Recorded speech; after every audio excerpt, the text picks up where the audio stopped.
is about the Orion test flight, liftoff to splashdown, and they basically talk about, you know, what needs to be done in order for this project to take place. And so NASA engineer Kelly Smith is on there, he's explaining stuff, but he says something really interesting. So let's check this out. As we get further away from Earth, we'll pass through the Van Allen belts, an area of dangerous radiation. Radiation like this could harm the guidance systems, onboard computers, or other electronics on Orion. Naturally, we have to pass through this danger zone twice, once up and once back. But Orion has protection. Shielding will be put to the test as the vehicle cuts through the waves of radiation.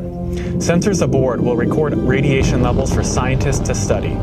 We must solve these challenges before we send people through this region of space. Wait a minute. We must solve this issue before sending people through this space? What happened during the moon missions? Didn't they go through the Van Allen belt as well? So, I don't know. Just wanted to point out this discrepancy where in this video, this guy is talking about how the equipment can fail and the navigation can fail and we're going to have to figure this out before we put people through it. Well, what's to figure out? Didn't you guys figure that out like 50 years ago or something? Just very strange that they would say that. Did they spill the beans? Maybe. Well, if you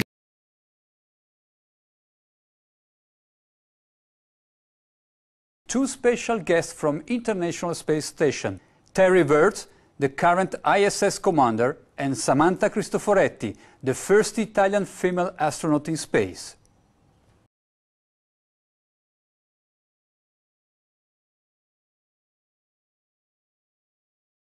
Hi Terry, buongiorno Samantha. Thank you very much for joining us on Euronews.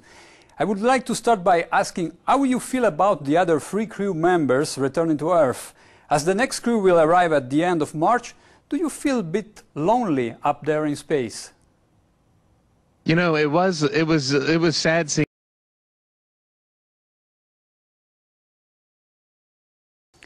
And what comes after the International Space Station once its mission is over? How do we ensure the presence of humans in space? Well, that's a great question.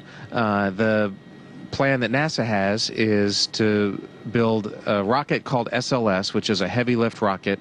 It's something that is much bigger than what we have today, and it will be able to launch the Orion capsule with humans on board, as well as landers or other components to destinations beyond Earth orbit. Right now, we only can fly in Earth orbit. That's the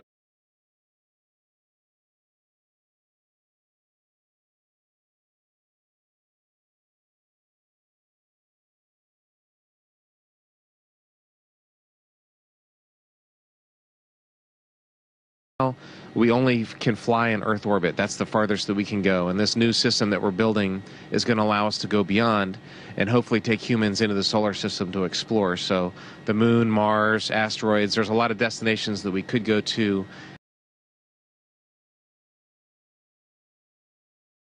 And we're building these building block components in order to allow us to do that eventually.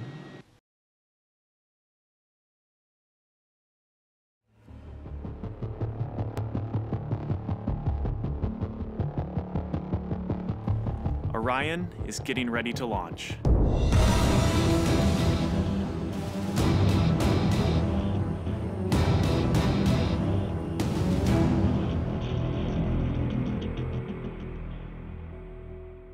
My name is Kelly Smith, and I work on navigation and guidance for Orion.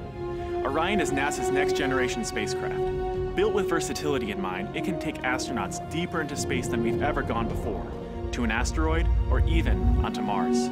For these missions, Orion has to be one tough spacecraft, withstanding high speeds, searing temperatures, and extreme radiation. Before we can send astronauts into space on Orion, we have to test all of its systems. And there's only one way to know if we got it right. No astronauts will be aboard. The spacecraft is loaded with sensors to record and measure all aspects of the flight in every detail.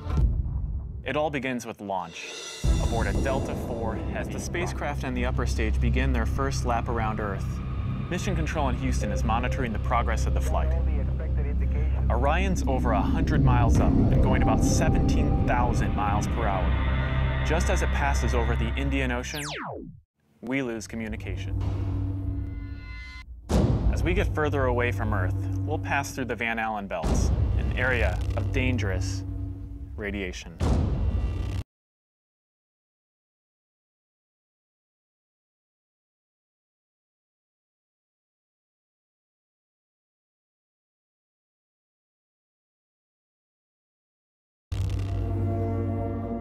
Radiation like this could harm the guidance systems, onboard computers, or other electronics on Orion. Naturally, we have to pass through this danger zone twice, once up and once back.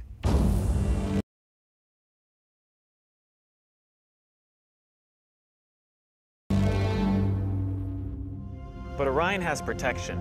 Shielding will be put to the test as the vehicle cuts through the waves of radiation. Sensors aboard will record radiation levels for scientists to study.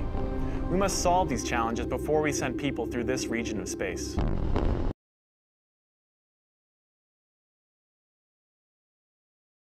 It's great to be a part of this first space flight for Orion, and we're looking forward to beginning a new chapter in human space exploration.